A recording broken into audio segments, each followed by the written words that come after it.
सर्वसमर्थ ईश्वरा, तुला धन्यवाद देतो, आम्ही तुझे उपकार मानतो. प्रभू परमेश्वरा, आज जे पवित्र वचन आम्ही वाचलेले आहेत, त्या पवित्र वचनांच्या द्वारे तू आज आम्हाला पुन्हा एकदा शिकव, तू आम्हाला चालव आणि तुझ्या इच्छेप्रमाणे आम्हाला वागता वर्तता यावं. म्हणून परमेश्वरा बाबा, आमच्या अंतःकरणाचा ताबा तुझ्या हातात असू दे. आमचा आत्मा, जीव आणि शरीर आम्ही तुला समर्पित करतो. आम्हाला स्वीकार आणि प्रभू परमेश्वरा बापा, तुझ्या सेवेकरता तू आम्हाला उपयोगात आण. येशू ख्रिस्त आमचं तारणारा याच्या द्वारे मागितलं म्हणून तू ऐक प्रभू, आमेन. आम्ही मागील 9 भागांमध्ये बघितलेलं आहे मंदिर आमच्या करता काय आहे. आता त्या सगळ्या गोष्टी मी आपल्या समोर ठेवत नाही. आज आम्ही जे पाहणार आहोत, यहेजकेलच्या ग्रंथामध्ये 47व्या अध्यायात पहिल्या 12 वचनांमध्ये एक घटना आम्हाला पाहायला मिळत आहे. या घटनेबद्दल कदाचित आपण ऐकलंही असेल, वाचलंही असेल, उपदेश ऐकले असतील, परंतु आजपर्यंत जर आम्ही त्या गोष्टींवरती अंमलबजावणी केली नसेल, आम्ही कधी त्याप्रमाणे वागलो वर्तलो नसू, तर आज पुन्हा एकदा आपल्याला सिंहावलोकन करायचं आहे. पुन्हा एकदा आपल्याला आपल्या अंतःकरणामध्ये डोकावून पाहायचं आहे की मी खरंच याप्रमाणे आमचं मंदिर असं आहे का, आमची मंडळी अशा पद्धतीनं आहे का, हे आज आम्हाला पुन्हा एकदा तपासून घ्यायचं आहे. पहिल्या 2 वचनामध्ये काय लिहिलेलं आहे? यहेजकेल 47:1 आणि 2. मग त्याने मला मंदिराच्या प्रवेशाकडे परत आणले, तेव्हा पहा, मंदिराच्या उंबऱ्याखालून पूर्वेकडे जले निघत होती. कारण मंदिराचे मुख पूर्वेकडे होते आणि मंदिराच्या उजव्या बाजूखालून वेदीच्या दक्षिणेकडून जले उतरत वाहत होती. त्यानंतर त्याने मला उत्तरेच्या द्वाराच्या वाटेने बाहेर नेले आणि मला बाहेरच्या वाटेने पूर्वेकडच्या वाटेने बाहेरच्या द्वाराकडे फिरवून नेले आणि पहा, उजव्या बाजूकडे जले वाहत होती. हे यहेजकेल काय सांगत आहे? कोण आहे त्याच्या बरोबर? त्याला कोण, कुठून, कोणत्या दिशेनं कसा फिरवत आहे? हा कोण व्यक्ती आहे? हा जो एकंदरीत सर्व वृत्तांत आहे, हा वृत्तांत यहेजकेलला झालेला दृष्टांत आहे. याच यहेजकेलच्या 40व्या अध्यायापासून जर आपण वाचन केलं तर 40व्या अध्यायापासून याची सुरुवात झालेली आपल्याला पाहायला मिळते. 46व्या अध्यायापर्यंत आम्हाला हा सगळा दृष्टांत जो यहेजकेलला झालेला आहे तो आपल्याला पाहायला मिळतो. आणि त्याला, या यहेजकेलला जो व्यक्ती त्या द्वारापासून किंवा त्या दारापासून जे त्याला घेऊन फिरत आहे, तो कोण आहे?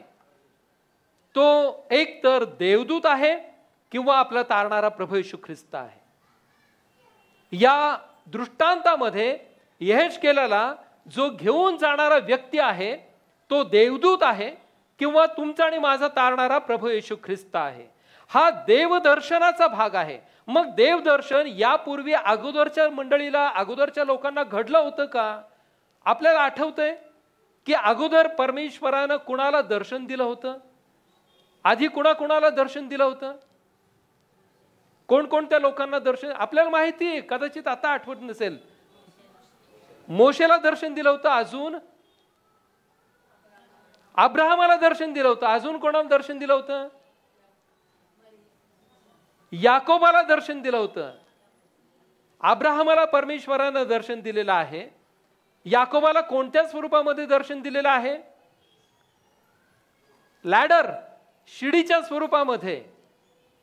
आणि त्या शिडीवरून काय होत आहेत? स्वर्गातून देवदूत खाली उतरत आहेत आणि वरती चढत आहेत. याकोबाला परमेश्वरानं दर्शन दिलेला हा देव दर्शनाचा भाग आहे. हा जो दृष्टांत यहेजकेलला झालेला आहे हा देव दर्शनाचा भाग आहे. आणि देवदूत किंवा प्रभू येशू ख्रिस्त, कारण त्याचा उल्लेख इथं आपल्याला स्पष्ट रीतीने आढळत नाही. आणि म्हणून या यहेजकेलला हा दृष्टांत होत असताना त्याला या दृष्टांताच्या माध्यमातून जी नवीन यरूशलेम नगरी कशी असणार आहे त्याचा दृष्टांत या ठिकाणी त्यानं ग्रंथित करून ठेवलेला आपल्याला पाहायला मिळतो. आता हा काळ कोणता आहे किंवा हे ठिकाण कोणतं आहे?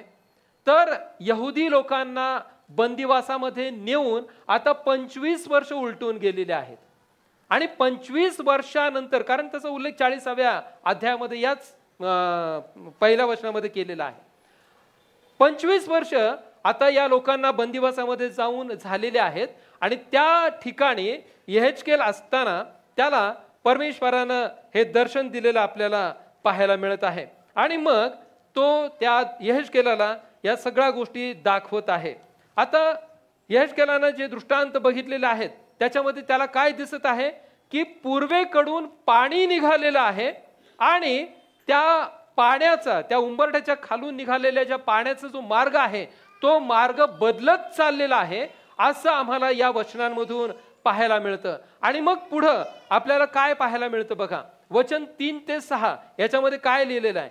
मग तो पुरुष पूर्वेकडे चालला, त्याच्या हातात मापण्याची दोरी होती. त्याने 1000 हात मापले आणि त्याने मला जलातून चालायला लावले. ती जले घोट्यापर्यंत होती. कुठपर्यंत होती जले? ते पाणी कुठपर्यंत होतं? घोट्यापर्यंत होतं. आता हा चढता क्रम लक्षात घ्या. आणि त्याने आणखी 1000 हात मापून मला जलातून चालायला लावले. ती जले गुडघ्यापर्यंत होती. कुठपर्यंत आलेले पाणी? गुडघ्यापर्यंत आलेलं आहे. मग त्याने आणखी 1000 हात मापून मला जलातून चालायला लावले. ती जले कमरेपर्यंत होती. कुठपर्यंत आलेले पाणी? अगोदर पाणी कुठं आहे? घोट्यापर्यंत आहे. पुन्हा 1000 हात मापले, कुठं आलेले पाणी? गुडघ्यापर्यंत आहे. पुन्हा 1000 हात मापलेला आहे, कुठं आलेले पाणी? कमरेपर्यंत आलेला आहे. त्यानंतर त्याने आणखी 1000 हात मापले, तेव्हा मला पार जाता येईना अशी ती नदी झाली, कारण जले तुंबून चालली होती. जले पोहण्याजोगी होती, पार मला जाता येईना एवढी ती नदी झाली. ज्यावेळेस त्यानं 1000 हात करून ते मापलेलं आहे किंवा मोजलेलं आहे, पहिल्यांदा मोजमाप केलं त्यावेळेस पाणी घोट्यापर्यंत होतं. दुसऱ्यांदा मोजमाप केलं त्यावेळेस पाणी गुडघ्यापर्यंत आलेलं आहे. तिसऱ्यांदा मोजमाप केलं त्यावेळेस पाणी कमरेपर्यंत आलेलं आहे. आणि चौथ्यांदा मोजमाप केलं 1000 हात प्रत्येक वेळेस, म्हणजे एकंदरीत 4000 हात मापलेला आहे, 4000 हात मोजलेला आहे. आणि चौथ्यांदा ज्यावेळेस या पाण्याची लांबी मोजण्यात आलेली आहे त्यावेळेस यहेजकेल म्हणतो की ते पाणी इतकं झालेलं आहे की आता कमरेतून चालता येईना मला आता त्या जलांमध्ये, त्या पाण्यामध्ये पोहूनच जावं लागलं. आम्ही ज्यावेळेस रस्त्यावरती पावसाळ्यामध्ये पाणी साचतं, आम्ही गुडघा किंवा कमरेपर्यंत पाणी जरी असलं तरी देखील आपण सहज रीतीनं चालत जाऊ शकतो. परंतु आमच्या गळ्यापर्यंत ज्यावेळेस पाणी येतं त्यावेळेस मात्र आम्हाला चालणं मुश्किल होतं. ज्यावेळेस आम्ही समुद्र काठावरती फिरायला जातो आणि ज्यांना पोहता येतं अशांना माहिती आहे, त्या अगदी सहज रीतीनं त्या समुद्रामध्ये किंवा नदीमध्ये जर आपण पोहत असाल तर आपल्याला माहिती आहे की पोहण्यात कशा पद्धतीने, किती पाण्यामध्ये आपल्याला पोहता येणं शक्य आहे. आणि मग जे पोहणारे आहेत ते बरोबर त्या पाण्यामध्ये पोहू शकतात. त्याचप्रमाणे यहेजकेल देखील सांगत आहे की आता या पाण्याची पातळी इतकी वाढलेली आहे की मला आता चालता येत नाहीये.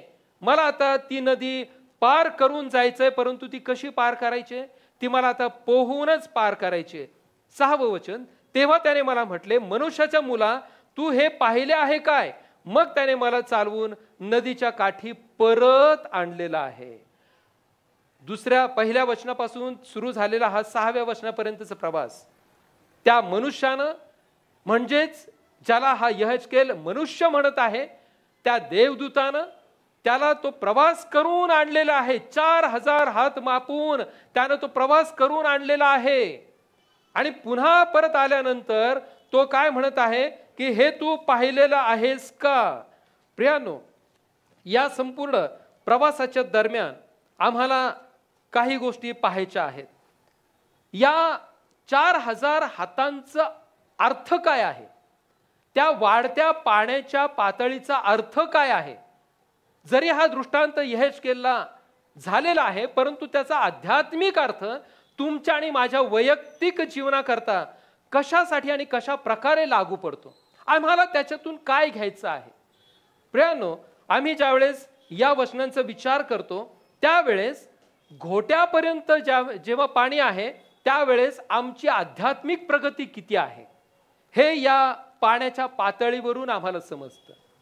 आमची आध्यात्मिक प्रगती किती आहे, सुरुवातीला तो सांगत आहे की घोट्यापर्यंत पाणी वाढलेलं आहे, त्यानंतर गुडघ्यापर्यंत पाणी आलेलं आहे, कमरेपर्यंत पाणी आलेलं आहे, त्यानंतर त्याला पोहता येईल इतकी पाण्याची पातळी वाढलेली आहे.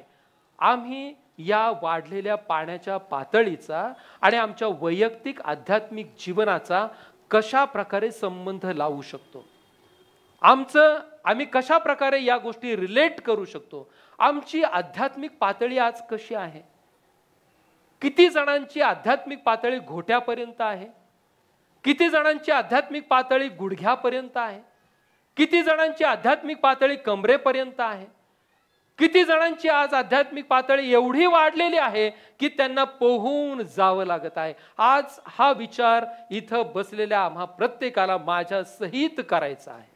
आम्ही आज देवाच्या वचनामध्ये कुठे आहोत, आम्ही किती मुळावलेले आहोत. परमेश्वराचं पवित्र वचन आम्ही वाचतो खरं, परंतु ते आम्ही आत्मसात करतो का? ते पवित्र वचन आम्हाला कामाला जायचं असतं त्यावेळेस आम्ही फक्त आमची इतक्या दिवसांची, इतक्या महिन्यांची, इतक्या वर्षांची सवय आहे म्हणून फक्त कुठला तरी शास्त्रपाठ उघडायचा, पटकन जो समोर येईल तो त्यातले 2-3 वचनं वाचायचे, परत शास्त्र बंद करायचं आणि प्रार्थना करायची आणि लगेच कामाला निघून जायचं. ही आमची परिस्थिती आहे का आजची? तर हीच परिस्थिती आहे प्रियानो. आम्ही त्या देवाच्या वचनाला किती गांभीर्यानं घेतो, हे पवित्र वचन आमच्या वैयक्तिक आणि कौटुंबिक जीवनासाठी किती महत्त्वाचे आहेत, त्यांचा अर्थ आम्ही समजावून घेतो का? त्यावरून आमच्या आध्यात्मिक पातळीची आम्हाला त्यानुसार आम्हाला आमच्या आध्यात्मिक पातळीचं आम्हाला ती आमची लेव्हल कळणार आहे की आम्ही किती पाण्यामध्ये आहोत. खऱ्या अर्थानं असं म्हणणं योग्य राहील. आम्ही किती पाण्यात आहोत, आमची आध्यात्मिक पातळी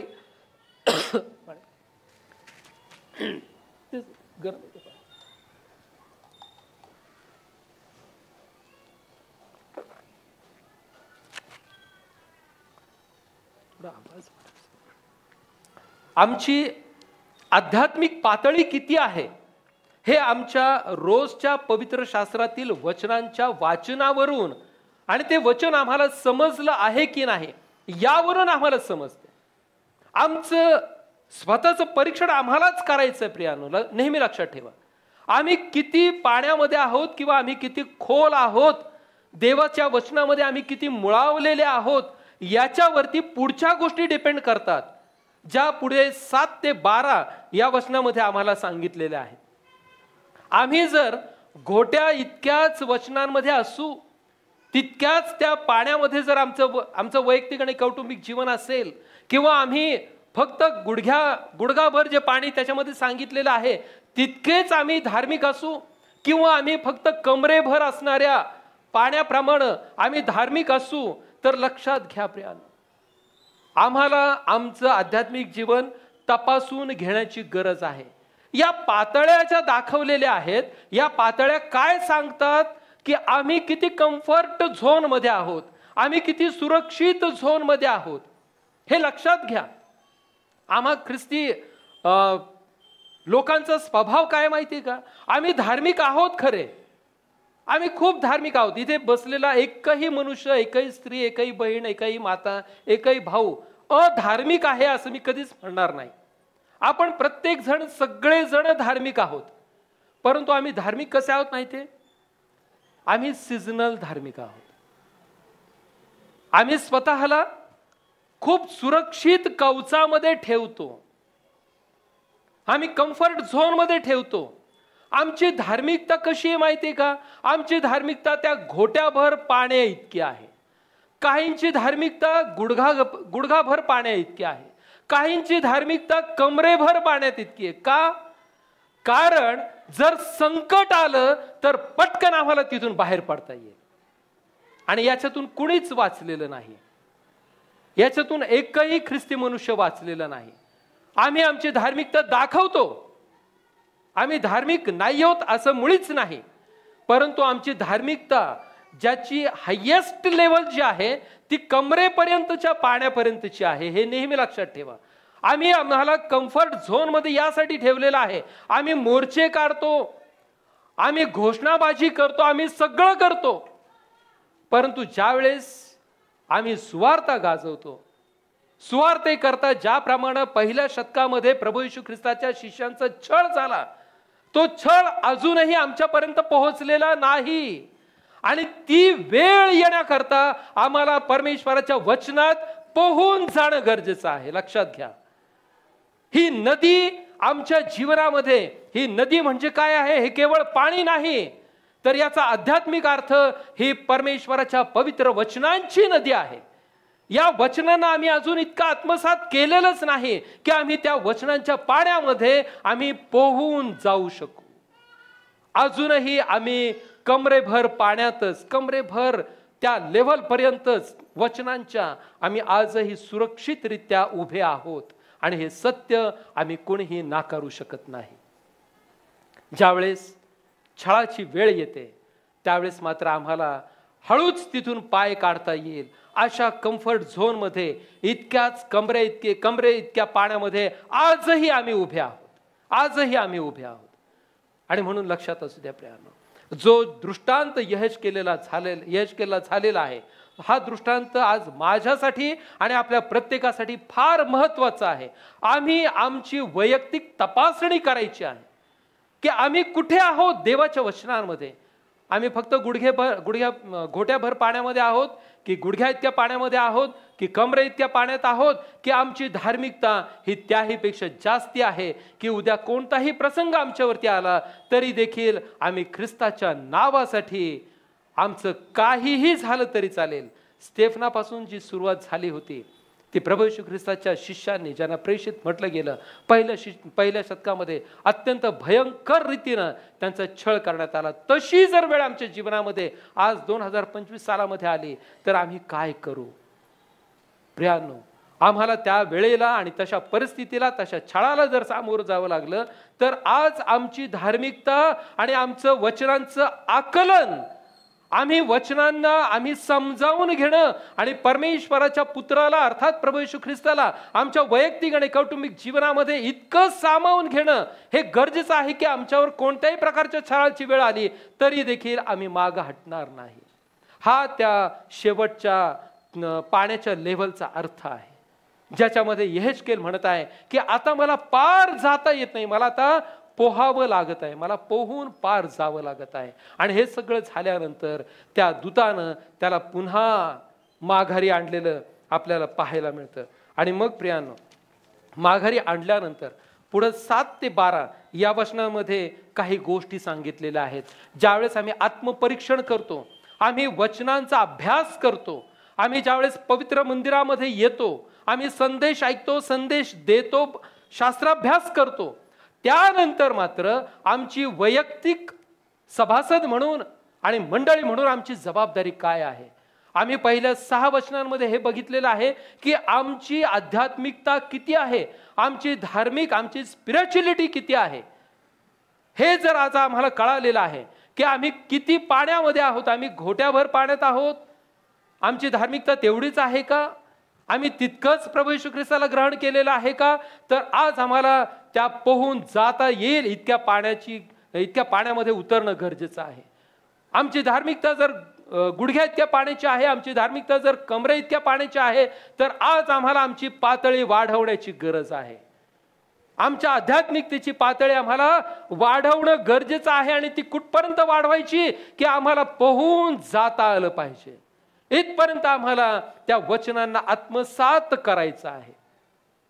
आणि ज्यावेळेस ही वचनं आम्ही आत्मसात करू त्यावेळेस पुढे काय घडणार आहे हे 7 ते 12 या वचनामध्ये लिहिलेले. तिथं काय म्हटले पहा, मी परत आलो तेव्हा पहा नदीच्या काठी एका अंगास व दुसऱ्या अंगास पुष्कळ झाडे होती. मग त्याने मला म्हटले, ही जले निघून पूर्व देशात जातात आणि अरबातून उतरून समुद्रात जातात, आणि ही बाहेर आणलेली जले समुद्रात जातील म्हणजे त्यातील जले बरे होतील.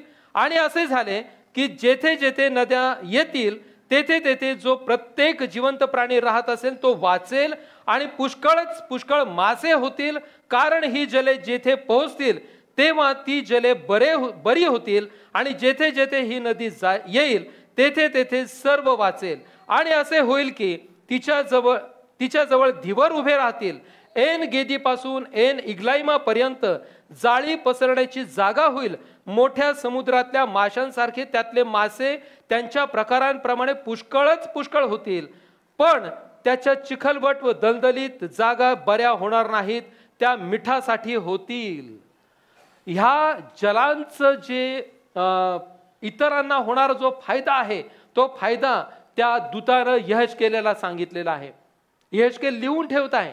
तो काय म्हणत आहे की त्यानं मला पुन्हा आणलेलं आहे माघारी.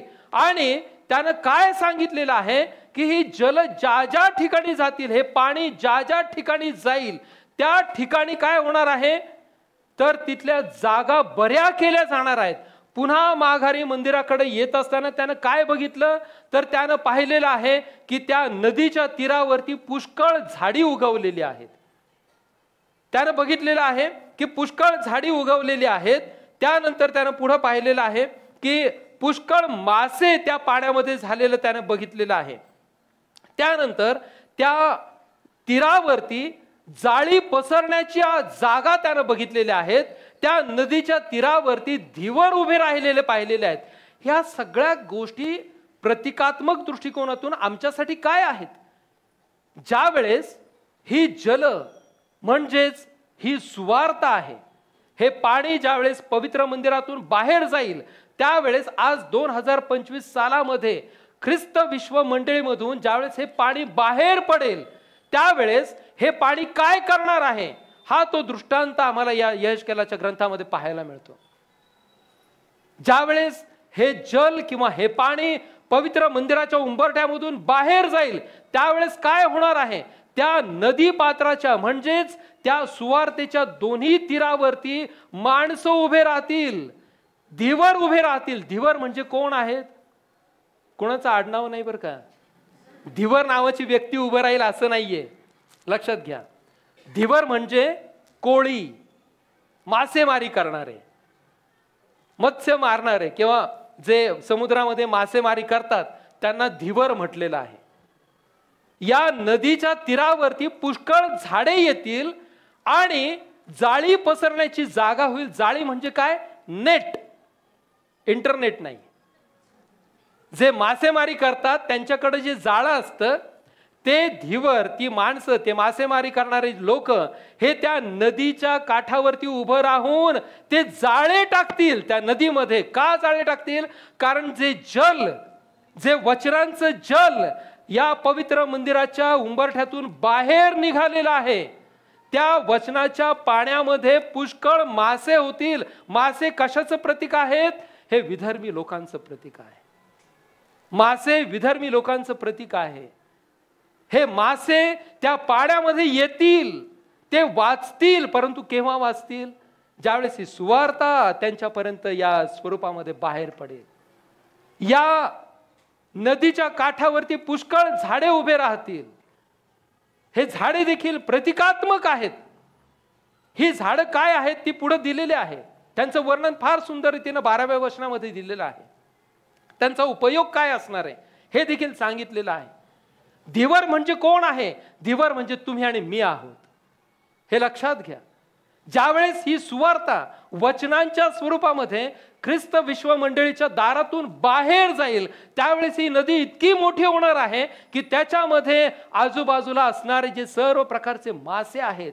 मासे म्हणजे कोण? आजूबाजूला असणारे सर्व प्रकारची जी विधर्मी माणसं आहेत, जे आमचे बहीण भाऊ आहेत, ते सर्व या सुवार्तेच्या त्या पाण्यामध्ये एकत्र केले जातील. त्यांना गोळा करण्याकरता कोणाची निवड केली जाईल? त्यांना गोळा करण्याकरता तुमची आणि माझी निवड केली जाईल. ही सुवार्ता आम्हाला त्यांच्यापर्यंत घेऊन जायची आहे. हे जर पवित्र वचन आम्ही त्यांच्यापर्यंत घेऊन गेलो तर लक्षात घ्या, पवित्र वचन आम्हाला सांगतं की ते मासे वाचतील. जर वचन त्यांना सांगितलं नाही तर लक्षात घ्या, वचनाच्या अभावी या माशांचा मृत्यू होणार आहे. या पाण्याच्या अभावी या माशांचा मृत्यू होणार आहे. आणि म्हणून ही वचनांची नदी आम्हाला इथून बाहेर घेऊन जायची आहे. ज्यावेळेस या पवित्र मंदिरात तिच्यातून ही नदी बाहेर जाईल. त्यावेळेस वचन सांगतं त्याप्रमाणे हे सर्व माणसं, ही सर्व मासे हे सगळे वाचवले जातील. सगळ्यांच्या कुटुंबामध्ये एक नवीन चैतन्य निर्माण होणार आहे. प्रत्येकाच्या कुटुंबामध्ये जीवन आणि संजीवन येणार आहे. हे आम्ही लक्षात घेतलं पाहिजे. या दृष्टांताचा अर्थ तो आहे. आम्हाला देवाचं वचन नदीच्या स्वरूपामध्ये या मंदिरातून बाहेर घेऊन जायचं आहे. ते इतक्या प्रमाणामध्ये की लोकांनी त्या सुवार्तेमध्ये, त्या पाण्याकडे आकर्षित होऊन त्या पाण्यामध्ये येणं गरजेचं आहे. आणि मग ज्या गोष्टींचा त्याच्यामध्ये उल्लेख केलेला आहे, या नदीच्या तीरावरती धीवर उभे राहतील. धीवर म्हणजे कोण? मासे मारणारे, कोळी. ते काय करतील? ते या माशांना पकडतील. म्हणजे काय करतील? आमच्यावरती ही जबाबदारी दिलेली आहे. प्रभू येशू ख्रिस्तानं ज्यावेळेस त्याचं स्वर्गारोहण होत होतं त्यावेळेस त्यानं सांगितलेलं आहे की जा आणि संपूर्ण सृष्टीला सुवार्तेची घोषणा करा.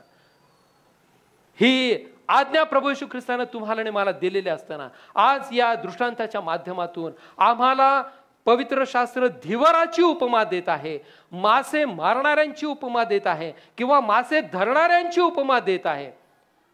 आणि आम्हाला हे मासे गोळा करायचे आहेत. परंतु हे मासे कुठे असणार आहेत?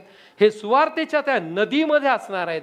ज्यावेळेस ही नदी या पवित्र मंदिराच्या उंबरठ्यापासून सुरुवात होईल वाहायला, जिचं पाणी सुरुवातीला घोट्यापर्यंत असेल, जिचं पाणी त्यानंतर गुडघ्यापर्यंत असेल, नंतर कमरेपर्यंत असेल, आणि नंतर हीच सुवार्ता याच मंदिरातून इतकी प्रवाहित होणार आहे की अनेकांना त्या सुवार्तेमध्ये हे पाणी एकत्रित करून आपल्यामध्ये सामावून घेतलं जाणार आहे. अशा लोकांना आम्हाला ते जाळं टाकून धरायचं आहे. त्या माणसांना आम्हाला एकत्र करायचं आहे. कशासाठी एकत्र करायचं आहे?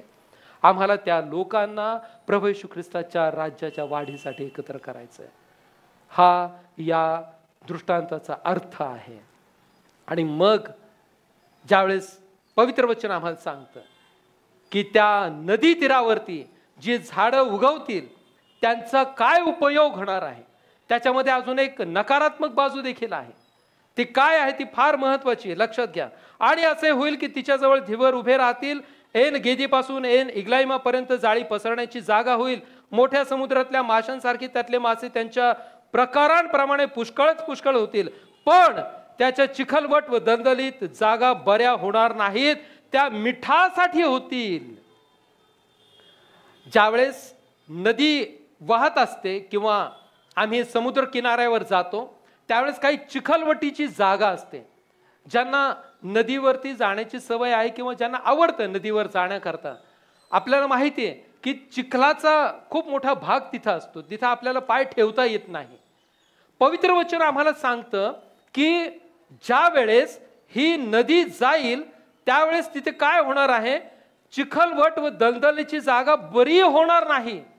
नदी तर वाहत आहे, वचन तर वाहत आहे पाण्याच्या स्वरूपामध्ये, सुवार्ता तर गाजवली जात आहे, पण मग त्या नदीच्या तीरावर असणाऱ्या ज्या जागा आहेत, चिखलवटीच्या ज्या जागा आहेत, त्या बऱ्या होणार नाहीत. हे पवित्र वचन का आम्हाला सांगतं?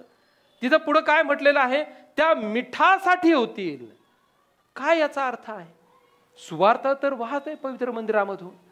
मग परमेश्वरानं दृष्टांत देत असताना हे का सांगितलेलं आहे की सगळं काही बरं होत जाईल, परंतु ह्या ज्या जागा आहेत, या दलदलीच्या जागा आहेत, चिखलबटीच्या जागा आहेत, या बऱ्या का होणार नाहीत? प्रियांनो, लक्षात घ्या, जे कोणी या सुवार्तेचा स्वीकार करणार नाहीत, जे कोणी ही सुवार्ता हाणून पाडण्याचा प्रयत्न करतील, जे कोणी या सुवार्तेकरता विरोध करतील, त्यांच्यासाठी पवित्र वचन सांगत आहे की ते आयुष्यात कधीच बरे केले जाणार नाहीत. ते नेहमी मिठासारखेच राहतील. म्हणजेच काय तर अशांचा नाशासाठी उपयोग केला जाणार आहे. जे सुवार्तेचा स्वीकार करणार नाहीत, सुवार्ता येत आहे, आम्हाला पहारेकरी जागवत आहेत, आम्हाला सांगत आहेत, परंतु आम्ही जर त्यांच्याकडे दुर्लक्ष केलं तर लक्षात घ्या, हे इतरांसाठी तर आहेच, परंतु हे नामधारी ख्रिस्ती म्हणणाऱ्यांसाठी सुद्धा आहे, जे फक्त ईस्टर, गुड फ्रायडे आणि ख्रिसमस, ECG असे जे लोक आहेत, असे जे ख्रिस्ती म्हणवणारे लोक आहेत, हा दृष्टांत त्या प्रत्येकासाठी देखील आहे. अशांपर्यंत सुवार्ता आलेली असताना देखील जर आम्ही कामाचं कारण सांगतो, आम्हाला झोप होत नाही, आम्हाला थकायला होतं, अशा लोकांपर्यंत ज्यावेळेस सुवार्ता येते आणि त्यांनी या सुवार्तेचा नकार केला, तर लक्षात घ्या, त्यांच्यासाठी पवित्र शास्त्र सांगत आहे की ते तसेच ठेवले जातील, कारण ते दलदलीची जागा म्हणून त्यांची निवड केली जाईल, ते मिठासाठी होतील. आणि अशा लोकांच्या बाबतीत आम्हाला काय पाहायला मिळतं की नाशासाठी सुद्धा काही माणसं राखलेली आहेत. सुवार्थ जर आपल्यापर्यंत येत आहे, पहारेकरी आपले याजक जर आपल्याला हलवून जाग करत आहेत, आपल्याला जर सांगत आहेत, तर लक्षात घ्या, हे पवित्र वचन आम्ही स्वीकारणं आणि त्या सुवार्तेमध्ये येणं, ते पवित्र वचनाचं पाणी आम्ही ग्रहण करणं, ते पिणं, हे आमचं आद्य कर्तव्य आहे. मला एक फार विचित्र अनुभव मागील काही दिवसामध्ये आला.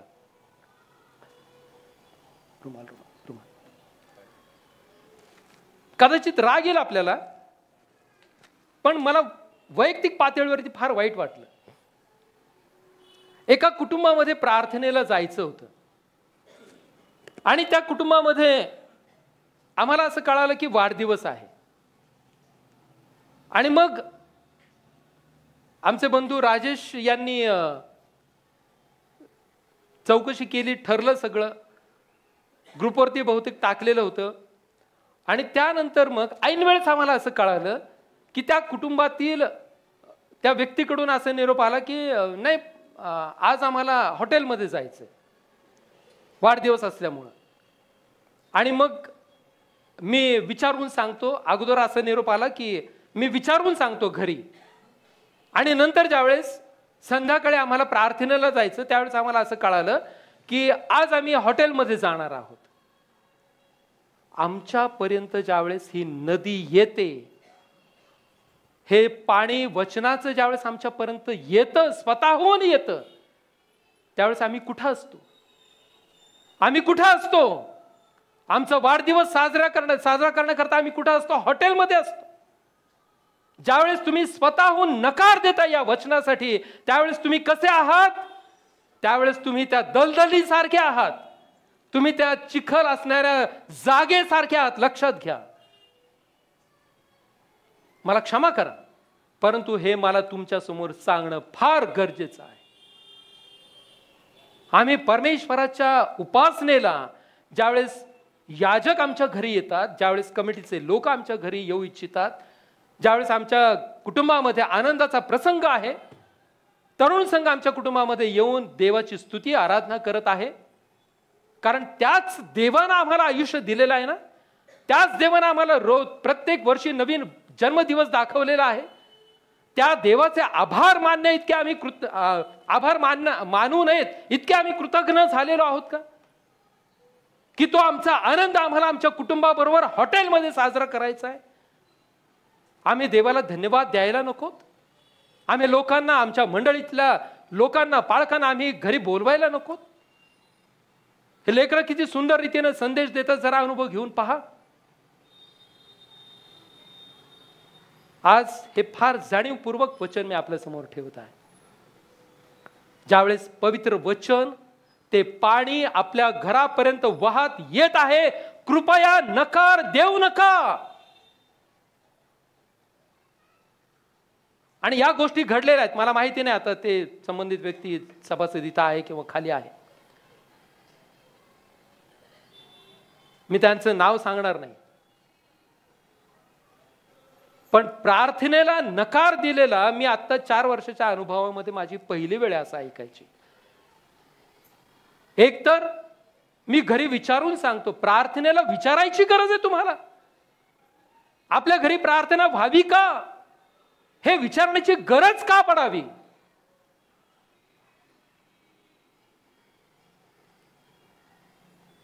आणि नंतर येणारा जो निरोप आहे की नाही, आम्ही हॉटेलमध्ये जाणार आहोत. आता इथून पुढे हॉटेलमध्येच जा आणि जगामध्येच तुम्ही आता विलीन व्हा. प्रियानो, लक्षात घ्या, परमेश्वर संधी देणारा देव आहे. आम्ही ज्यावेळेस हे पवित्र वचन नाकारतो त्यावेळेस त्याचं वचन आम्हाला सांगतं की त्या मिठासाठी होतील, पण त्याच्या चिखलवट व दलदलीत जागा बऱ्या होणार नाहीत. हे कुणासाठी आहे? हे फक्त जे विधर्मी देवाच्या वचनाचा धिक्कार करतात त्यांच्यासाठीच आहे असं नाही, तर आमच्यामधलेच नामधारी ख्रिस्ती जे आहेत त्यांच्यासाठी देखील आहे. आमच्यामधले जे देवाच्या वचनाचा नकार करणारे आहेत, प्रार्थनेला नाही म्हणणारे आहेत, त्यांच्यासाठी देखील हे वचन आहे. आणि म्हणून आज जागे व्हा. आम्ही कुठे चाललेलो आहोत? आम्ही काय करत आहोत? आमच्यावरती काय जबाबदारी आहे? आज दिवस काय आहेत?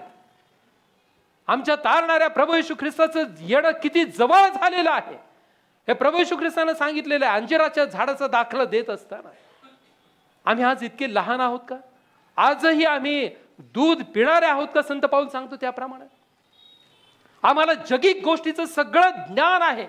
आम्ही का जाणीवपूर्वक दुर्लक्ष परमेश्वराच्या वचनांकडे करत आहोत? या दुर्लक्षामुळे आमची जागा काय होणार आहे माहितीये? आमची जागा दलदलीची जागा होणार आहे, जी कधीच बरी केली जाणार नाही. कितीही नंतर तुम्ही टाहो फोडून विचारा, किती टाहो फोडून ओरडा, एकदा वेळ निघून गेली म्हणजे गेली. 10 कुमारिका वचनाचं तेल बरोबर नाही, काय होईल ते बघू या विचारांनी गेल्या. ज्यांनी वचन जवळ ठेवलं त्या कुठं गेल्या? वराबरोबर आत गेल्या. ज्यांनी तात्पुरता विचार केला, ज्यांनी पायाच्या घोट्यापर्यंत विचार केला, ज्यांनी गुडघ्यापर्यंत विचार केला, ज्यांनी कमरेपर्यंत विचार केला, त्या बाहेर गेल्या. हे कायम लक्षात असू द्या. इथं बसलेल्या प्रत्येकासाठी हे पवित्र वचन आहे. सुवार्तेचा धिक्कार करू नका, सुवार्तेचा नकार करू नका. आपल्या घरी विचारणा आम्ही करत आहोत. मला वाईट वाटतं सांगताना, मला खरंच वाईट वाटतं. 3 महिने झाले अजूनही आपल्यामधून स्वतःहून कोणीच सांगत नाही. ब्रदर राजेश या आठवड्यामध्ये आमच्याकडे आहोत, त्यांना मॅनेज करायला प्रॉब्लेम क्रिएट व्हायला पाहिजेत. कोणाच्या प्रार्थना कोणत्या दिवशी कशा ऍडजस्ट करायच्या हा प्रॉब्लेम कमिटीला व्हायला पाहिजे.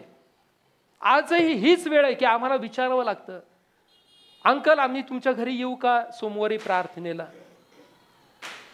सिस्टर आम्ही तुमच्या घरी गुरुवारी प्रार्थनेला येऊ का? का? कशासाठी? हे जल आपल्याला प्यायला नको का? एक तर याच्यामध्ये 2 गोष्टी अशा आहेत. एक तर आपल्याला सगळं पवित्र शास्त्र माहिती आहे आणि आपण पवित्र शास्त्र पूर्णपणे कोळून प्यालेले आहात, सगळं ज्ञान आपल्याला आहे, किंवा यातलं आपल्याला काहीच कळत नाही. या 2च गोष्टी असू शकतात. मला क्षमा करा, परंतु मला हे स्पष्ट रीतीने बोलणं फार गरजेचं आहे. कारण मागे मी म्हटलं त्याप्रमाणे पहारेकरी म्हणून आधी मला माझा तारणारा प्रभू येशू ख्रिस्त जो आज तारणार आहे, तो ज्यावेळेस न्यायाधीश म्हणून येईल त्यावेळेस तो तुमच्या आधी पहिला प्रश्न मला विचारणार आहे. मी त्याच्यासाठी आन्सरेबल राहणार आहे की काय केलं मी माझ्या ख्रिस्त विश्वमंडळीतल्या एकेका सभासदासाठी, काय त्यांच्या डोळ्यामध्ये अंजन घातलं, काय त्यांना शिकवलं, काय त्यांना घडवलेलं आहे. हे जर मी करू शकलो नाही तर माझी पाळकी सेवा ही निष्फळ ठरणार आहे. आणि म्हणून लक्षात घ्या प्रियांनो, ज्यावेळेस हे पाणी आमच्या मंदिरामधून बाहेर पडते याचा अर्थ हा आहे की आजपर्यंत या मंदिरामध्ये ज्यांनी सेवा केलेली आहे, आता ही सेवा फक्त या 4 भिंतीपुरते मर्यादित न ठेवता आता ही सेवा आणि ही सुवार्ता मंदिराच्या बाहेर जाणं गरजेचं आहे. हा या दृष्टांताचा अर्थ आहे. ही सुवार्ता आता मंदिराच्या बाहेर पडणं गरजेचं आहे. मग त्याची सुरुवात कशी होणार आहे? त्याची सुरुवात छोट्यापासून होणार आहे. कोणतीही नदी घ्या, त्या नदीचं मुख हे खूप लहान असतं, सुरुवात खूप लहान असते, परंतु नंतर ती खूप मोठी होत जाते.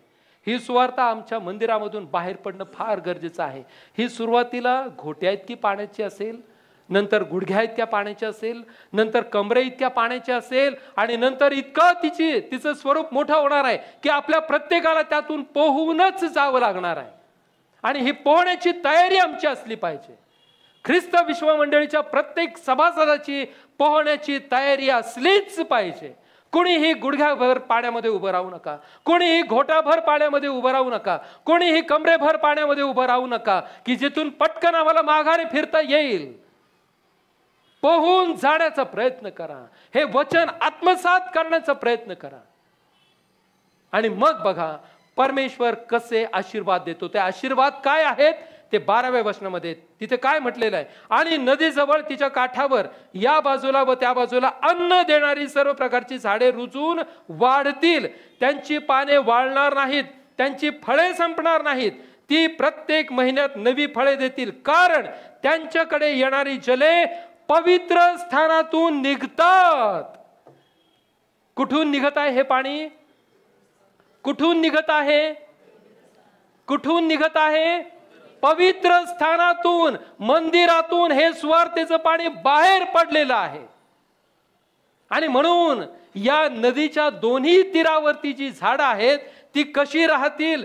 ती अन्न देणारी सर्व प्रकारची झाडे रुजून वाढतील, त्यांची पाने वाळणार नाहीत, त्यांची फळे संपणार नाहीत, ती प्रत्येक महिन्यात नवी फळे देतील, कारण त्यांच्याकडे येणारी जले पवित्र स्थानातून निघतात आणि त्यांची फळे खाण्यासाठी व त्यांची पाने औषधासाठी होती. आमेन. त्यांची फळे खाण्यासाठी आणि त्यांची पानं औषधासाठी होतील. ज्या वेळेस ही सुवार्ता या मंदिरामधून बाहेर पडेल त्यावेळेस जी झाडं या तीरावरती लावली जातील, झाडं म्हणजे काय? ज्यांच्यापर्यंत ही सुवार्ता जाईल ते लोक, ज्यांना ख्रिस्त माहित नाही असे लोक या सुवार्तेच्या नदीच्या पात्रामध्ये रुजून वाढतील. ते मूळ धरतील, ते हलणार नाहीत. ज्यांना ख्रिस्तच माहिती नाही परंतु त्यांच्यापर्यंत सत्य पोहोचल्यानंतर ते या सुवार्तेच्या नदीच्या काठावरती रुजून वाढतील, ते फलद्रूप होतील. परंतु त्यांनी फलद्रूप व्हावं याकरता आधी जबाबदारी कोणाची आहे? तुमची आणि माझी आहे. त्यांनी फलद्रूप व्हावं, त्यांनी फळं द्यावीत याकरता त्यांना तयार करण्याची जबाबदारी आज ते पाणी म्हणून तुमची आणि माझी वैयक्तिक जबाबदारी आहे. आम्हाला या सुवार्तेसाठी बाहेर पडायचं आहे. आणि मग त्यांची पानं कशी असणार आहेत? त्यांची पानं औषधी असणार आहेत. तिथं म्हटलेलं आहे की ते प्रत्येक महिन्यात नवीन फळ देतील. आम्ही जानेवारी पासून डिसेंबर पर्यंत ज्यावेळेस पाहतो त्यावेळेस वेगवेगळ्या सीझन मध्ये वेगवेगळे फळ आपल्याला पाहायला मिळतात, नाही का? इथं पवित्र वचन सांगत आहे की प्रत्येक महिन्याला नवीन फळ देणारे ठरतील. आज आम्हाला देखील नवीन फळ द्यायची गरज आहे. या वचनाप्रमाणे आमच्या जीवनामधून देखील ती फळं देण्याची आम्हाला गरज आहे. कोणती फळं आहेत ती? कोणती फळं आहेत? आत्मिक फळं जी आज आम्ही वाचलेली आहेत. गलतीकरास पत्र वाचा. कुठली फळं आहेत ती? ज्यांना सापडेल जरूर वाचा.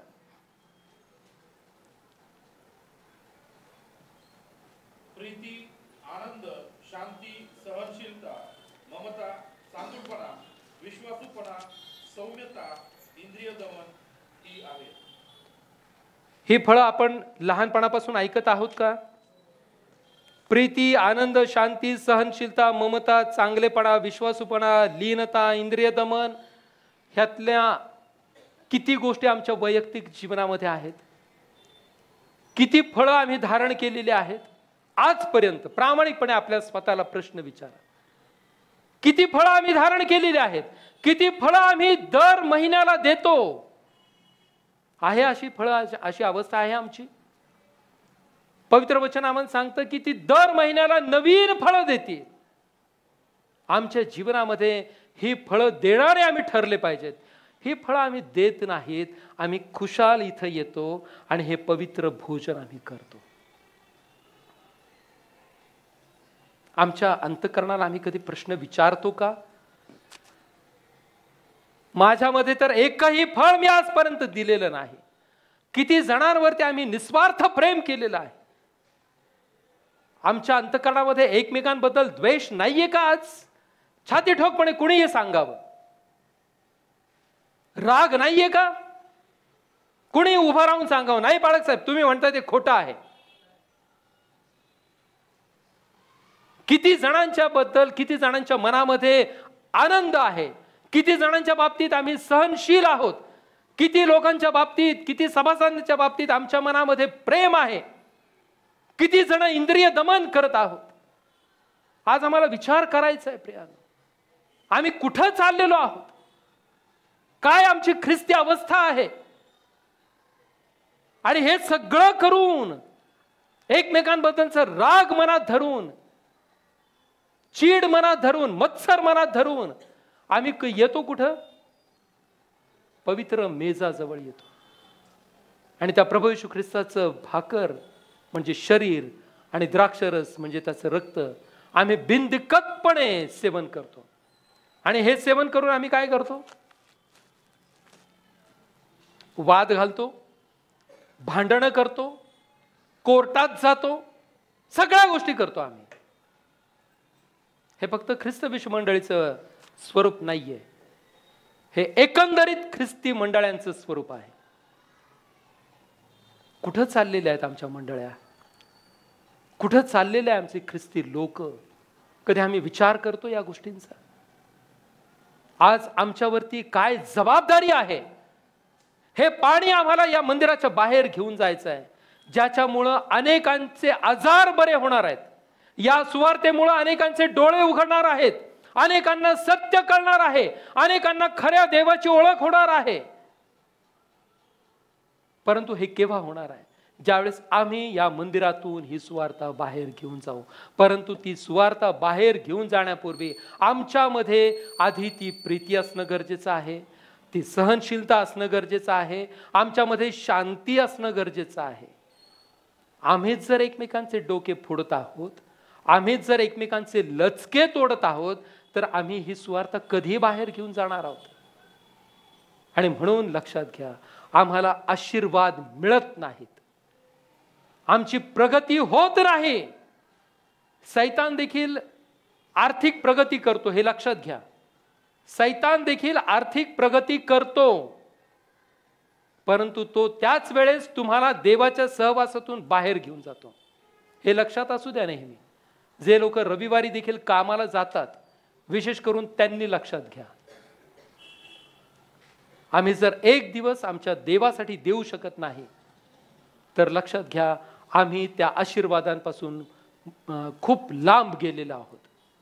सैतान तुम्हाला भरपूर पैसा देईल, भरपूर बंगले आणि गाड्या देईल, परंतु देवाचे खरे आशीर्वाद हे तुम्हाला कधीच मिळणार नाहीत. आणि म्हणून आम्ही ते आशीर्वाद मिळवण्याकरता आम्ही कुठं येणं गरजेचं आहे? आम्ही पवित्र मंदिरामध्ये असणं गरजेचं आहे. पवित्र मंदिरामध्ये काय आहे आमच्याकरता? आमच्याकरता पवित्र मंदिर हे परमेश्वराचं मुख पाहण्याचं ठिकाण आहे, आमच्यासाठी तारणाऱ्याचा चेहरा पाहण्याचं ठिकाण आहे, आम्हाला पाप क्षमा मिळण्याचं ठिकाण आहे, आम्हाला ताकीद मिळण्याचं ठिकाण आहे. आमच्यासाठी पवित्र मंदिर काय आहे? तर आमच्याकरता पवित्र मंदिर हे जल म्हणजे जे पवित्र वचन आहे, हे पवित्र वचन आम्हाला या मंदिरातून बाहेर घेऊन जाण्याचं हे ठिकाण आहे. आज परमेश्वराचं हे वचन आपल्या प्रत्येकासाठी सांगत आहे की आम्हाला ही सुवार्ता बाहेर घेऊन जायची आहे. ही सुवार्ता आम्हाला लिमिटेड ठेवायची नाही, फक्त परमेश्वराच्या मंदिरापुरती ठेवायची नाही. आम्ही देवाचं मंदिर काय आहे आमच्याकरता याचं ज्यावेळेस आम्ही अभ्यास करतो, त्यावेळेस आम्हाला फक्त इथंच मर्यादित राहायचं नाही, तर हे वचन आम्हाला आता बाहेर देखील घेऊन जायचं आहे. आणि ते घेऊन जाता यावं याकरता परमेश्वर आपल्याला सहाय्य करो, कारण हीच सुवार्ता अनेकांचं आयुष्य बदलणारी ठरणार आहे. आणि त्याकरता आम्ही परमेश्वराला सहकार्य करूयात, आम्ही देवाला सहकार्य करूयात, त्याला त्या पवित्र आत्म्याच्या द्वारे आमच्या जीवनामध्ये आम्हाला त्यानं कार्य करावं याकरता आम्ही त्याला स्वतःला सादर करू. आम्ही प्रार्थना करूयात. सर्वसमर्थ ईश्वरा, आम्ही तुला धन्यवाद देतो. पिता परमेश्वरा बापा, जे वचन, जो दृष्टांत तू आज आम्हाला दिलास, त्या दृष्टांतापर्यंत परमेश्वरा ही सुवार्ता अजूनही गाजवली गेली नसेल, तर आज परमेश्वरा बापा तू आम्हाला पुन्हा एकदा या तुझ्या नम्र सेवकाच्या द्वारे, यहेजकेलच्या द्वारे तू आम्हाला सांगितलेलं आहेस की आम्ही ही सुवार्ता बाहेर घेऊन जाणं गरजेचं आहे. प्रभू परमेश्वरा, त्याकरता येणाऱ्या दिवसामध्ये तू आम्हाला सहाय्य कर. आमच्या आचरणातून आम्ही ज्या ठिकाणी राहतो, ज्या ठिकाणी आम्ही काम करतो, ज्या लोकांमध्ये आम्ही उठतो बसतो मिसळतो, अशा आमच्या मित्रमंडळीमध्ये आम्हाला आमच्या आचरणातून ही सुवार्ता गाजवता यावी, त्याद्वारे अनेकांचं जीवन परिवर्तन व्हावं, म्हणून तू आम्हाला सहाय्य कर. आमच्या संगती राहा आणि प्रभू तू उंचावला जा. येशू ख्रिस्त आमचं तारणारा याच्या द्वारे मागितलं म्हणून तो ऐक प्रभू. आमेन.